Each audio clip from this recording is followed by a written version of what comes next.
Hey guys, so today I'm here to do a review on a show. I'm going to be reviewing Aku no Hana today, and I don't know if I regret making a first impression on this show because a lot of people have been asking me about whether I'm going to be doing a final impression, and I thought, well, since I finally finished the show, maybe I might as well. So today I'm here to give you a review on Aku no Hana, a 13-episode show from Studio Zexus that aired in the spring season of 2013. It was directed by Hiroshi Nagahama, who has directed other things such as Detroit Metal City, Mushishi, and not a bunch else. So the story follows that of Takao Kasuga, a middle school student who loves to read complex poetry, his favourite book being The Flowers of Evil, or maybe more appropriately, Le Fleur de Mal. Guess what other language I don't speak, in addition to Japanese. He lives kind of a normal, bland life, just admiring his crush Saeki from afar, and saying that she is his muse and his Venus. One day, after forgetting his book at school, he goes back to pick it up, and happens upon Saeki's gym uniform. After staring at this thing for a while like it held all the answers of the universe, a noise startles him and his first instinct is to jam it up his shirt and run away like any normal person would do, obviously. Of course, if that was all the plot was to the show, it would just be a show about weird perverts. And in a way, it sort of is. But there is more to this story in the form of one of his classmates, Nakamura, a girl who saw him take the uniform. And of course, because no one's normal in anime, she ropes him into a contract and he has to do whatever she tells him, or otherwise she will reveal the secret. I honestly think the story itself was really engaging and quite compelling in a way. Might not sound like it, but it really is.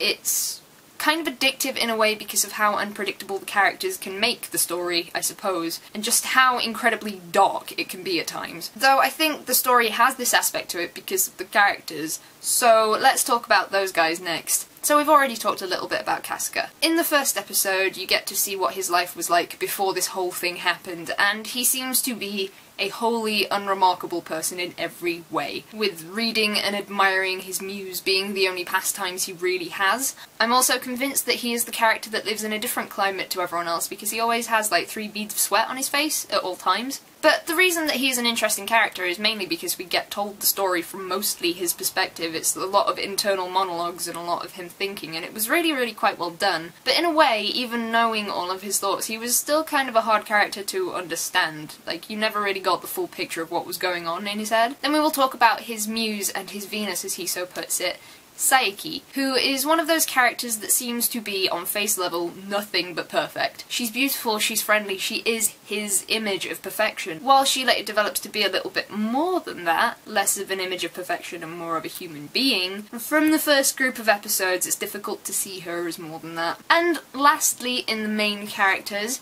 we have Nakamura. Her character is honestly insane, and you can see that from the very beginning of her being introduced. She just oozes negativity from the very start. The reason that I feel that this series is kind of a little bit darker than most series that I've seen that have been kind of similar to this is that the characters are in very real situations and they are very real people, I suppose. They seem on face value to be really normal, and the only reason that we know any different is because we're being told the story of Kasuga, who is going through this really weird thing with Nakamura and Saeki. That thought scares me, that they seem like normal people to pretty much everyone else, apart from Nakamura maybe. We get to talk about the art of the show next.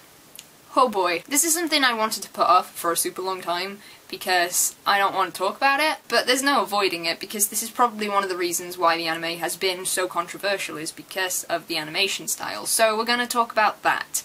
If you aren't aware already, this show was made through something called rotoscoping, where they would take a live-action piece of footage like this, and they would basically animate over it and make it look like this. I personally think it was quite a bold move, because it was so different, and honestly, if I hadn't heard about the animation and thought, I need to see what this is about, I probably never would have picked up the show in the first place. It was like some sort of morbid curiosity. But from the way that people talked about it, I sort of expected it to be the worst animation that ever existed. It would be unwatchable because it would look so bad. And while I wasn't a fan of it most of the time, I have to admit, I kind of got used to it. It wasn't even that I got used to it, to be honest. It kind of grew on me as it sort of maybe had bigger budgets for certain things or whatever, but some of it was really quite well done. I understand very, very, very well that this isn't going to be everyone's cup of tea. Because while I say that I actually kind of enjoyed the animation style after watching a few episodes, I wouldn't say that it would be my first choice to watch an anime like this. I think it works perfectly for Aku no Hana. I don't think, like, Moe Blob characters with big eyes and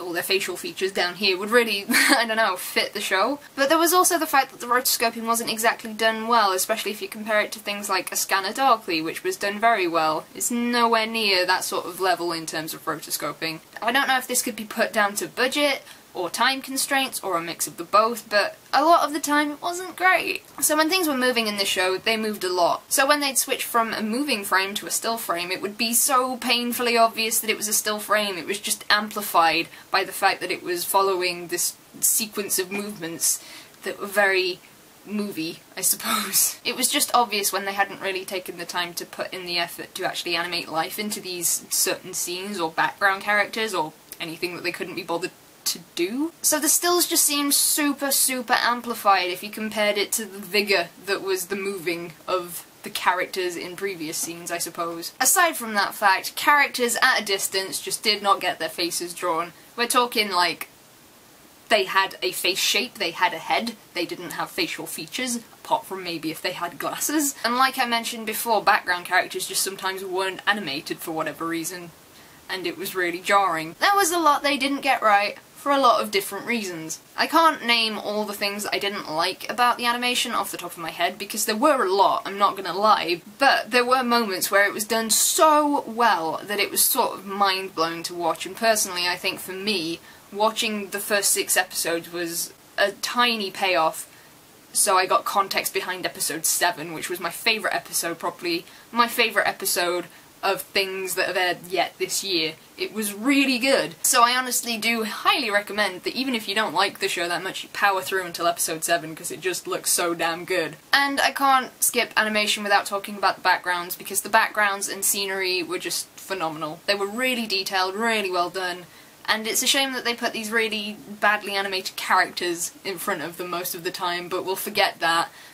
The backgrounds were amazing. I have said many, many, many times that this show isn't for everyone, and I completely understand that. But I honestly think if you have listened to this video and you are remotely interested in seeing what this show is about, then I would recommend that you do so, because it's kind of unique for anime, I suppose. Just even in terms of animation, it's just that little bit different to what we get most of the time. But this show is very unique, with all the good and all the bad that comes with it. So if you are at all interested in watching it, I do suggest it, because you're not going to get another experience like it, and I think it might be worth maybe giving it a watch. If you aren't interested in it, in the slightest, don't bother. If you're interested in the show, it's available for streaming on Crunchyroll, and if you have seen the show, let me know what you think down below. Don't argue with anyone. If they don't like the show, you like it. Doesn't matter. They are a person on the internet that you do not know. Okay, good. Thank you for watching. I hope that I didn't offend any of you. Take care, and I will see you guys soon.